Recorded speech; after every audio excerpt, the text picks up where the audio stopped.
Inilah Injil suci menurut Lukas. Pada waktu itu, ketika Yesus mendekati Yerusalem dan melihat kota itu, ia menangisinya, katanya, "Wahai Yerusalem, alangkah baiknya, andaikan pada hari ini juga engkau mengerti apa yang perlu untuk damai sejahteramu. Tetapi sekarang hal itu tersembunyi bagi matamu, sebab akan datang harinya, musuhmu mengelilingi engkau dengan kubu, lalu mengepung dan menghimpit engkau dari segala jurusan, dan mereka akan membinasakan dikau beserta semua pendudukmu. Tembokmu akan dirubuhkan, dan tiada satu batu pun akan dibiarkan terletak di atas batu yang lain, sebab engkau tidak mengetahui saat Allah melawati engkau." Demikianlah sabda Tuhan. Saudara-saudari yang terkasih, sang penulis Injil Lukas seringkali menggunakan kontras-kontras yang kuat dalam berbagai narasinya.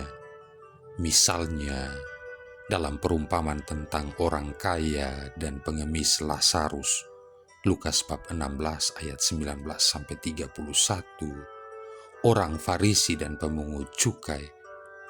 Bacaan Injil hari ini didahului dengan nyanyian-nyanyian penuh sukacita para murid yang mengiringinya ketika rombongannya mendekati Yerusalem. Peristiwa yang dalam liturgi gereja dikenal sebagai Minggu Palma. Dengan suara nyaring mereka memuji-muji Allah oleh karena segala mujizat yang telah mereka lihat. Mereka menyanyikan mazmur, "Terpujilah Dia yang datang sebagai Raja dalam nama Tuhan. Damai sejahtera di surga dan kemuliaan di tempat yang maha tinggi." Mazmur 118 ayat 26. Bagaimana dengan Yesus? Ia memandang kota Yerusalem, kemudian menangisi kota suci itu dan berkata, "Alangkah baiknya jika pada hari ini juga engkau mengerti apa yang perlu untuk damai sejahteramu." Kemudian Yesus melanjutkan pernyataannya itu dengan nubuatannya tentang keruntuhan kota Yerusalem.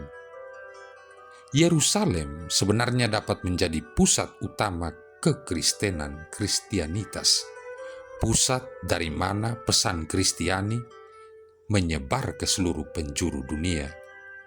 Karena penolakannya terhadap Sang Mesias, maka Yerusalem hanya sebentar saja menjadi pusat penyebaran kabar baik Yesus Kristus. Pada tahun 70, kota itu praktis dihancur leburkan oleh orang Romawi. Yesus sudah melihat peristiwa keruntuhan kota Yerusalem itu jauh hari sebelum terjadinya. Oleh karena itulah, Yesus menangisi kota Yerusalem. Ia mengetahui apa yang akan menimpa kota itu, karena penduduknya menolak rahmat Allah.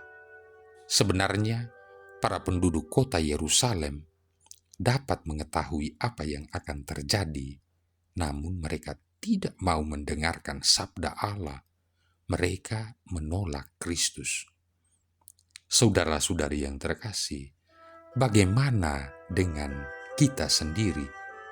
Banyak dari rahmat Allah seringkali datang kepada kita dalam bentuk ajaran gereja yang dimaksudkan untuk mempersiapkan diri kita agar dapat menjalani kehidupan Kristiani yang benar seturut ajaran Kristus sendiri, membimbing serta menuntun kita, dan memberikan kepada kita sabda yang kudus dari Allah sendiri.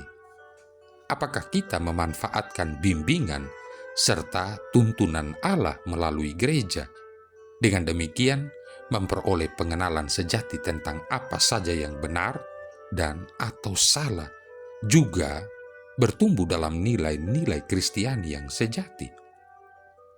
Atau apakah Yesus harus menangisi kita juga? Apakah Dia harus menangisi keluarga kita, komunitas kita, atau paroki-paroki kita? Apakah Dia harus menangis karena iman kepercayaan kita yang lemah, karena kita tidak menaruh kepercayaan kepadanya, atau bahkan menolak dirinya? Apakah Dia menangis karena kita menolak untuk mendengarkan sabdanya, atau bimbingan serta tuntunan dari gerejanya melalui ajaran-ajarannya? Saudara-saudari yang terkasih, pernah Kaisar Jepang mengadakan sayembara dan akan memberi hadiah yang melimpah kepada siapa saja yang bisa melukis tentang kedamaian. Ada banyak pelukis berusaha keras untuk memenangkan lomba tersebut. Sang kaisar berkeliling melihat-lihat hasil karya mereka. Akhirnya, hanya ada 2 buah lukisan yang benar-benar paling disukainya. Tapi sang kaisar harus memilih satu di antara keduanya.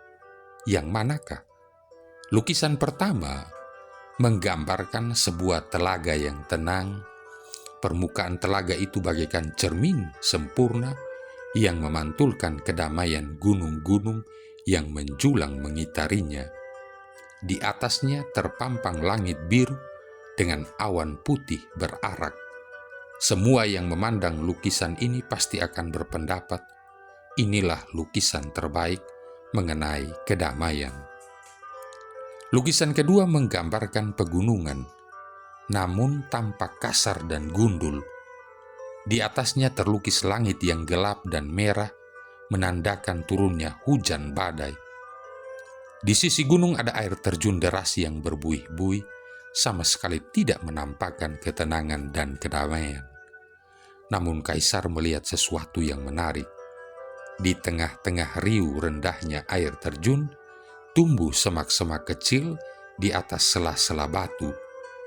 Di dalam semak-semak itu, seekor induk pipit meletakkan sarangnya dan mengerami telurnya dengan damai. Benar-benar damai. Lukisan manakah yang memenangkan lomba? Kaisar Jepang memilih lukisan nomor 2. Mengapa? Karena kedamaian tidak berarti harus berada di tempat yang tanpa keributan, tanpa kesulitan, atau tanpa pekerjaan yang keras dan sibuk. Tetapi kedamaian adalah hati yang tenang dan damai meski berada di tengah-tengah keributan dan kekacauan yang luar biasa. Kedamaian hati adalah kedamaian sejati. Demikianlah jawab sang kaisar. Dan kedamaian itu telah menjadi milik, yaitu orang-orang yang selalu dekat dengan Allah. Marilah berdoa. Allah Bapa Maha Kuasa dan Kekal, kami telah menerima rahmat kebangkitan Kristus. Semoga kami mampu bangkit untuk menjalani hidup baru berkat cinta kasih Roh Kudus. Dengan pengantaran Yesus Kristus Putra-Mu Tuhan kami, yang bersama dengan Dikau dan Roh Kudus hidup dan berkuasa, satu Allah sepanjang segala masa. Tuhan memberkati kita sekalian, Bapa, Putra, dan Roh Kudus.